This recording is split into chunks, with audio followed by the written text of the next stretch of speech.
على رسوله الكريم أما بعد فأعوذ بالله من الشيطان الرجيم بسم الله الرحمن الرحيم ارباب نظر کو کوئی ایسا نہ ملے گا بندے تو بہت مل جائیں گے آقا نہ ملے گا تاریخ اگر ڈھونڈے گی کہیں ثانی محمد ثانی تو بڑی چیز ہے سایہ بھی نہ ملے گا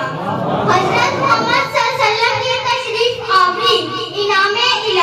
ہے اہل ایمان کو جس طرح اللہ تعالیٰ سے بے انتہا محبت ہے بالکل اسی طرح اللہ کے محبوب سے بھی بے انتہا محبت ہے حتم الرسل سیرت و اخلاق یہ کھلی کتاب کی مانند ہے آپ صلی اللہ علیہ وسلم کی تعلیمات کا مرکز انسانوں کے دل تھے آپ صلی اللہ علیہ وسلم کی تعلیمات سے ہی صحابہ کرام کے دل ایمان کی روشنی سے منور ہوئے اور بڑے سے بڑا طوفان بھی ان کا کچھ نہ بگاڑ سکا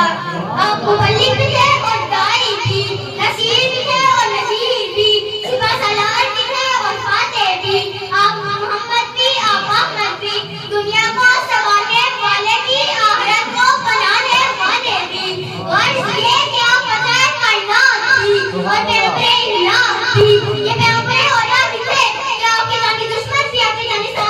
ساتھی بن گئے اور دیکھتے ہی دیکھتے عالم نور توحید رسالت سے جگمگانے لگا یہ پیغمبر انقلاب کے اخلاق تھے کہ وہ فاتح بنے اور حکمران بھی دنیا عالم میں آپ ہی موتی و شان انسان ہے کہ اس سے زیادہ اللہ تعالیٰ نے کسی اور کی تعریف نہ کی جس کے چہرے کی قسم خود قرآن نے کھائی جس کے چہرے کو بد دعا کہا گیا جس کی زلفوں کو بل لین کہا گیا جس کی سیرت کو علم نشرہ کہا گیا جس کی چادر کو یا ایھا المدثر کہا گیا جس کے کمبل کو یا ایھا المزمل کہا گیا جس کی تعریف میں رب نے ورفعنا لک ذکرک فرمایا